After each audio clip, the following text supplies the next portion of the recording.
Hey guys, it's Brad here from 4Player.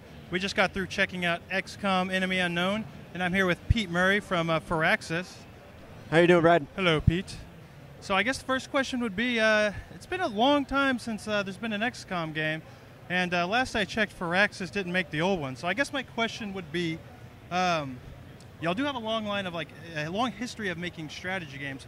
What's different about this game versus the old ones?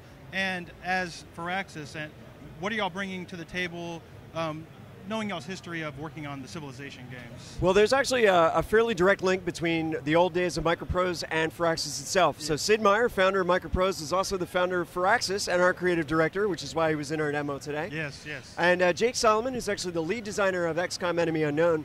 XCOM is the reason he became a computer scientist. The reason he's a video game programmer is because of this original game.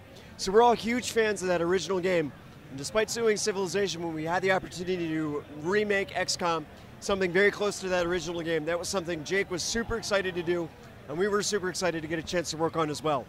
Really cool, really cool. So how's the response from the fans have been? I know that old XCOM has a very hardcore following, and it's been amazing. The day we made our announcement that the game was coming out, there was this huge response from the ground up, and it's been great to watch the response to what we show. Fans here to show like PAX, people who played the original and got excited about it.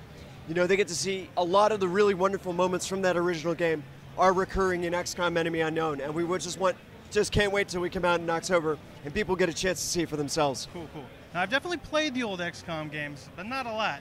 I gotta say, they were kind of like balls hard.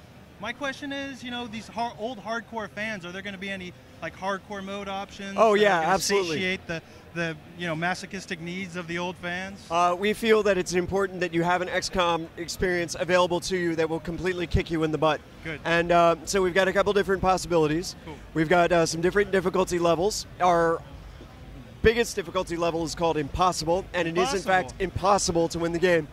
There's one guy from 2KPD who's gotten the farthest with that. We also have Iron Man mode as a toggle, which means no reloading saves. It's save and continue continuously. So when your character dies, that's Somebody dies, they're out of it. So that's like a half step between the different difficulty levels. I definitely don't recommend starting out the game and jumping right into Impossible. It will be the kind of experience that you remember, but kind of in the same way you would remember swimming through an entire school of jellyfish. Cool. Well, speaking of hardcore, I will say I've seen this game a couple of times, and I've yet to see a mouse and keyboard. I know there are some fans out there nervous. Do they have a reason to be nervous, or is this more just showing your confidence in your control design? Absolutely not. So we actually here at PAX Prime, we streamed the PC UI for the first time to the public, and we're very proud of what we've done. PC UI was developed simultaneously with the console UI. What you guys are playing on today is Xbox 360, which we did because it makes it easier from a logistical standpoint to support a single hardware thing at one of these shows. Not everything goes according to schedule, and it's a lot easier to swap out an Xbox than it is to put in a new PC. Okay, well, sure. So I just played the game earlier today, and awesome. And I will say, I was just blazing through these missions, and I noticed in the what's it called, the ship where you can do research and development. It's a lot of depth, I guess, for maybe the unwashed masses, the console crowd. Absolutely out there. not. Absolutely not. Console gamers, they're ready for this game. This is a game that is not impossible. It's a game that has a lot of components, and we've gone through a lot of work to make sure that people understand what the consequences of their decisions are in XCOM. So once people understand what the consequences of these decisions are, they're able to play the game. They understand the relationship between the combat layer that you're in and going back to base and conducting research or building projects and things like that. For people who are experienced PC strategy gamers, this is something you're used to, but we feel that this is something everybody can enjoy. Okay, well that was a joke, by the way. I'm a console player. I'm not part of the master race, but do you want to talk about? I know there's been a lot of questions about the more cinematic camera angle. Absolutely, that is there to bring you into the game itself. So part of the experience, the emergent experience from XCOM, has always been to experience the game through your soldiers, through the soldiers that you're leading in the field. And the cinematic camera does a lot with that, because what that does is that brings you down to the soldiers' level. You see the threats at the same level they do, and that really creates a sense of attachment to your soldiers. So you have some guy that you've customized, you've maybe named after your roommate, you tweaked him around so he looks a little bit like you, or your roommate, or your mom, or somebody.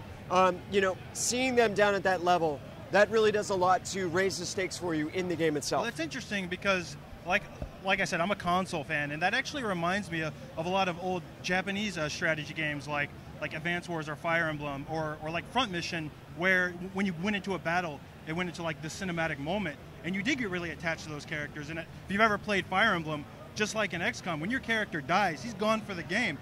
And do you think like increasing this attachment to your members, and I noticed you can even like customize the way that they look and stuff. Absolutely. Is that going to make the permadeath like way more devastating for players? I think it does. And then consequently, the reaction that you have when you succeed makes the game that much sweeter. So when you win it over serious consequences, serious odds, that makes your successes that much sweeter. That's always been the heart of XCOM. That's always been the key. Really cool.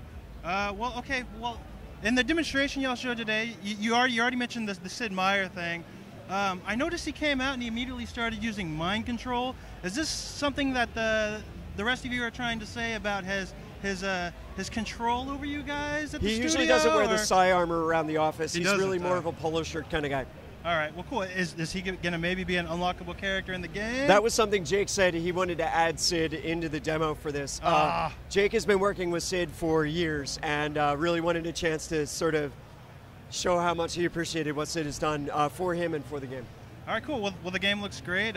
Thanks for answering these questions. Thanks for coming out and enjoy the rest of PAX. Sure.